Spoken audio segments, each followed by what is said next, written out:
Good morning and welcome back to the channel. Today is probably going to be mostly sheep related again. I think I actually have a maggoty lamb down here where the sheep are. I was down here late last night and I popped him.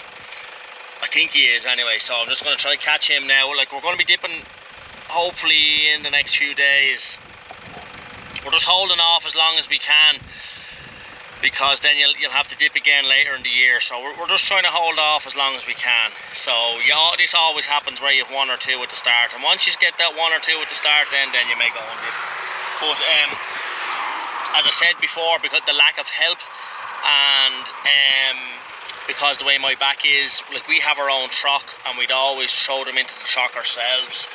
But because of just a few factors that's involved, the guy that was shearing for me, Johnny, he is a mobile dipper, and we're trying to get him up. So it's nearly more cost effective doing it that way anyway, because I'd have to buy a can of dip which is costing $2.20, $2.50, and like, you get him up and he dips them and it's still only costing maybe $2.20 or $2.50, and you've no hardship at all. So it nearly works out, works out the same, and you've less hassle yourself. So I'll be moving these ewes probably up where the other batch is anyway, because the grass is not going to get away. It's just getting a little bit strong now after the rain and all. So, and I'll be weighing the lambs off in a couple of weeks anyway, so I sort of wanted them up there in that other spot. So I only moved them down here because I normally have the young cattle here, and I've no young cattle left, or very few, so that's why I had the sheep here. But in general, my lambs and all are fairly clean, but this lad was a little bit scary, and it was a ewe lamb with a long tail, and I don't know why. It must have been just missed at the lambing where I didn't put the ring on him. I don't know why he was missed, but he was missed, as it seems to have a long tail, and he's just a little bit dirty. So I wasn't 100% he had maggots on, but like, it was nearly 9:30 or something. I was down here last night, so, and I didn't have the dog with me, so I just said I'd come down first thing this morning. So we're just going to go around now and see can I find him,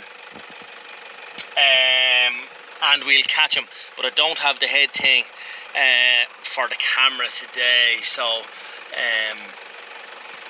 you won't hear me giving out to the dog. But anyway, look, we're going to catch this lad. The baling and the wrapping, I was supposed to go mowing this morning again down in the golf course, but we haven't done any more there. But like, I was looking at the weather and it's given serious showers for the east coast for today and tomorrow, and then heavy rain Friday and Saturday again. So I'm not going to get back to any mowing. I've one bit of silage down for a lad still, as I said. I haven't got it baled yet. It's just been serious showers, so the silage is just put on the back burner for the minute. But I know when the weather takes up again, if it's next week, there's just going to be a serious burst, because I have an awful lot to do for myself. There's probably 40 acres there, 40, and probably about another 60 or 70 acres to do myself, and then Dad has maybe another 20. Nearly the guts of 100 acres here to do ourselves between me dad and myself, and then like loads more other stuff. And the meadows are gone heavy now with the rain. The rain and the heat that was in the ground is unbelievable. Like, there's nothing hungry. The grass has really come on. So yeah, so the silage is just on a back burner at the minute until the weather just picks up a little bit.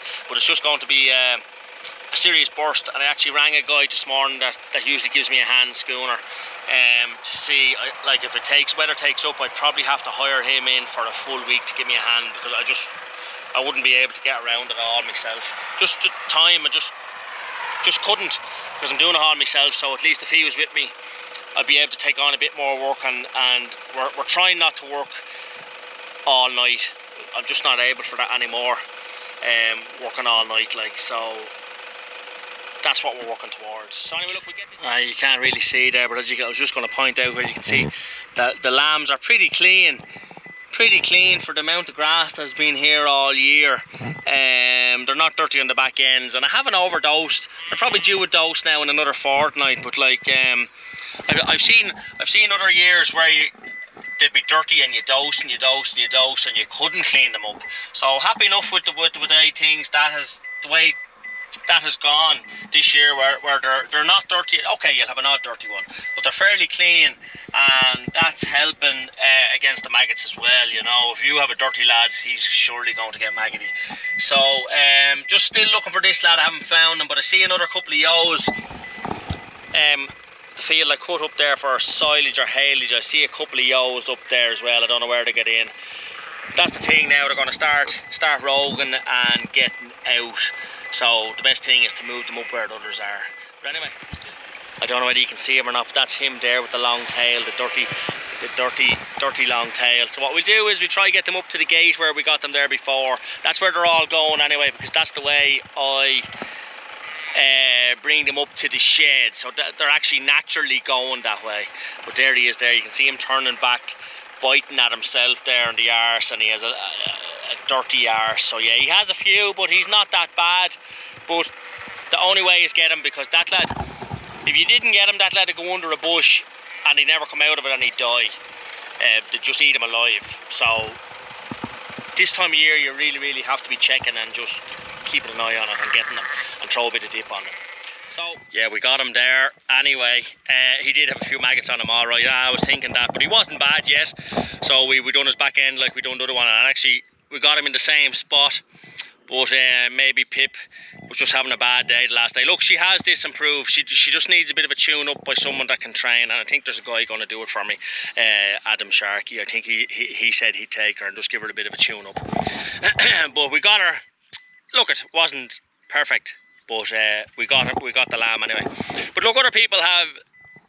Everyone has different ideas and different methods on how to do things, and look, it's good to find out what way other people do things and all, but like sometimes it doesn't suit, you know what I mean? It depends on everyone's situation. But anyway, we got him this time reasonably handy. We threw a bit of dip on him, so hopefully then over the weekend, even if Johnny can't come to us with the mobile dipper, I'm just going to have to try and put them through the truck and get them dipped, because then when the weather takes up, then as I say, silage will go mad again, and you won't have time to do it. So the only way is go and do it.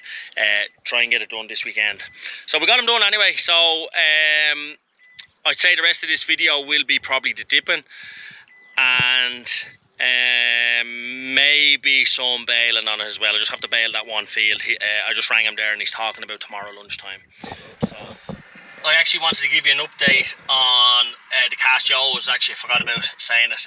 I brought cast ewes to Blessington the other day, and that lame lamb that didn't make the Ramadan or whatever that thing is that the ram lambs go to. The ram lamb, I got 154 for him, and like he was lame. So pretty happy with that. The best cast ewes made 164, but like they were just 100 kilos. And then the rest of them, there was one lame ewe made over 100, and then the others made 150 something, and not exactly sure, but like happy enough. That was in Blessington. Now I think if I couldn't wait to go to Carnew because I'd nowhere to keep them. I sorted the ewes there on the Monday, and I left them in the shed because I'd nowhere to put them really, unless put them back with the batch, and it just would have been awkward. You had to get them in again. But I think if I'd have went to Carnew, I'd have got another 10 or 15 or 20 euro ahead on the ewes. Just seems to be going better at the minute. But anyway, I was happy enough. It suited me to go to Blessington and just let them off there Tuesday morning. So they're gone anyway, out of the way. Back up here where I was renting the shed.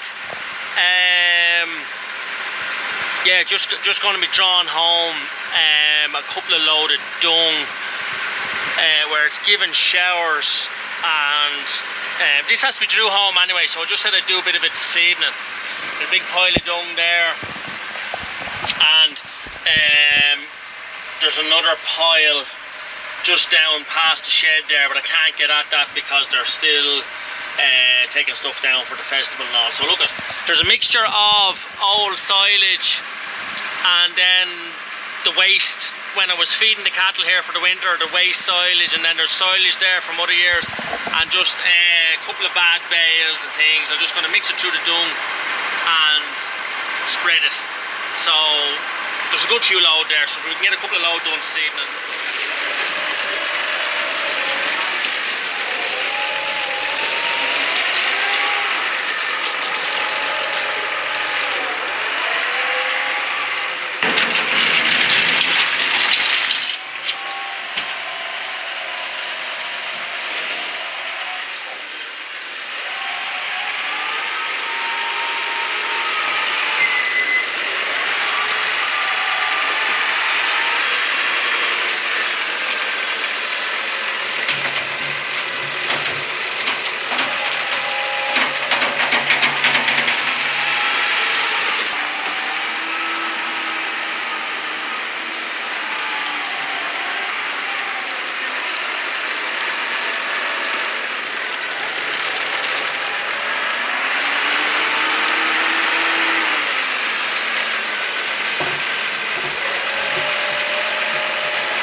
the next day here, next morning, where it's actually a glorious day again, but like they were given a good bit of rain in the east coast yesterday and today, and I know today is only early, but it didn't come yesterday, and I was supposed to go mow and I didn't because of the forecast. So it's just a job we're going to do around my own house here, where there's a lad supposed to be coming to give me a hand, where we're fencing, because we need to be able to keep the dogs in. Once we everything's a bit of a mess at the minute, and there's there, but we have to come up along this. Now there's stakes there, just normal stakes for the cattle and the sheep, which I'll be leaving there. Just might need to put another one in, but then we've got this 4 foot, it's sort of horse wire, and it's real tight squares in it, and it's 4 foot, so the dogs won't be able to jump over it. And we want to be able to let the kids out the back here, that they don't go out the front, because we have a laneway there and cars up and down, so it's just a bit dangerous. So we're just going to fence off the back of the house here, so that the dogs and the kids can be let out, and you don't really have to be worrying too much.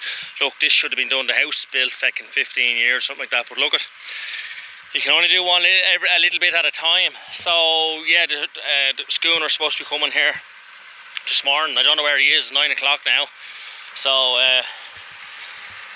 we wonder, is he coming at all? Because I actually have to go bailing today at lunchtime and then come back, and I wanted to try and get this finished today. But I have these pre-sowed stakes, which I believe actually we ordered and bought these last year. Actually this time last year, was hoping to do it last year and I just didn't get to it. So there's actually a little gap there. I'll just show you. I'm actually going to put a new strainer here, because like that strainer will hold. I didn't prop him, but I was going to prop him, but like I see there was nothing left on the top from there, and there's a hole there, so like he could go rotten in a few years. So I'm actually going to put a new one just there beside him. And we dump our grass in here. This is sort of just a waste area heading down to the yard, so we dump all our grass there or whatever. So I'm going to put a little gate here, and then I do be coming in here. I come in here with a digger if I'm doing any. I need to do digger work over there again. So I'm putting another gate here, and like they're full mesh gates that cost some amount of money, but as I say, I bought them last year because you can't get these creosote stakes anymore, so I'm only getting around to doing it now. Well, I was supposed to do it about a month ago, only a guy let me down and I didn't get to it then, because I need help, especially with them big roads. Just here at the house, where we, like these field gates, we're not going to be leaving them here at the house. It's only just sort of a temporary job to keep the chaps and the dogs in. So and like this is only very rough. It was very hard to get this strainer down. The ground was so hard, and actually two cables broke on the post driver, one for letting it in and out, so it was tilted out the whole time. So we were lucky to get them finished at all, but anyway, we'll have to see whether that does or not.